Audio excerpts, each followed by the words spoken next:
Hello అండి, ఆత్మీయులందరికీ నమస్కారం. మా వంటశాలకు పునఃస్వాగతం. ఈరోజు చిలకడ దుంప అంటే స్వీట్ పొటాటో తోటి 2 రకాలుగా చేస్తున్నానండి. ఒకటి ఖీర్, మరొకటి ప్రెషర్ కుక్కర్లో స్టీమ్ మీద ఉడకబెట్టుకునే విధానం. అంటే 2 in 1 వీడియో లాగా. ఇవాళ కాస్త గొంతు బాగాలేదండి, అయినా వీడియో చేస్తున్నాను, అన్యథా భావించకండి. సరే, ఇక ఇవి ఎలా చేద్దామో చూద్దామా. మొదటిగా నేను ఖీర్ చేస్తున్నాను. దానికి నీళ్ళల్లో కాసేపు వీటిని నానబెట్టి మట్టి లేకుండా శుభ్రంగా కడిగేసుకొని ఉడకబెట్టుకోవాలండి. దీన్ని కోరి నేతిలో వేపి కూడా చెయ్యొచ్చునండి, అదో పద్ధతి. నేను మాత్రం ఉడకబెట్టి చేస్తున్నాను. సాధారణంగా దీన్ని ఉపవాసం చేసే సమయాల్లో వాడితే బాగుంటుందండి, కడుపు నిండుగా ఉన్నట్టు ఉంటుంది అనమాట. ఇది ఇలా ఓ 10 నిమిషాలు ఉడకనిచ్చి కాసేపటికి చల్లారాక దానిపైనుండి పుట్టంతా తీసేసేయాలి.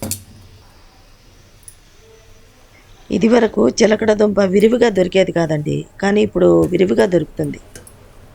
వీటిని ఓ గిన్నెలోకి తీసుకొని స్మాష్ చేసుకోవాలి. చిన్న చిన్న ముక్కలుగా ఉన్నా పర్వాలేదండి. ఇక దీన్ని పక్కకు పెట్టేసుకోవాలండి.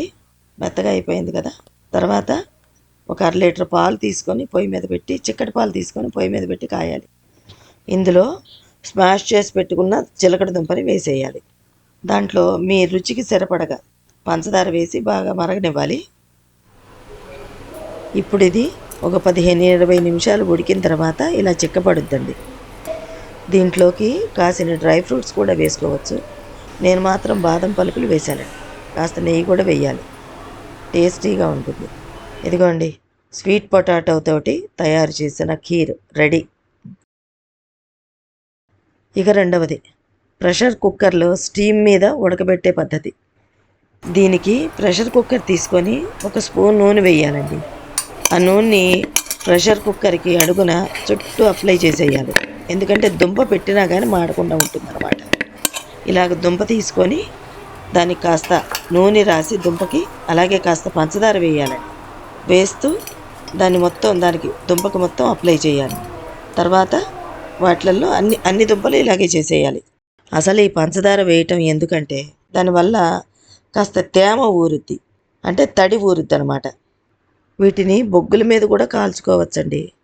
అలా నిప్పుల మీద కాల్చడం వల్ల దుంప మంచి స్వీట్ వస్తుంది, కానీ అది అందరికీ అవైలబుల్గా ఉంటుంది కదా. సో అందుకే ఇలా చేస్తున్నాను. ఇప్పుడు దీని మీద స్టీమ్ పోకుండా కుక్కర్ మూత రివర్స్లో పెట్టాలి. ఇదిగోండి, స్టీమ్ మూలంగా ఇలా ఉడికాయి అన్నమాట. ఇది నీళ్ళల్లో ఉడకబెట్టినట్టుగా మెత్తగా అవ్వదు, కాస్త గట్టిగానే ఉంటుంది. కానీ అలా చేస్తే దుంప చప్పగా ఉంటుంది.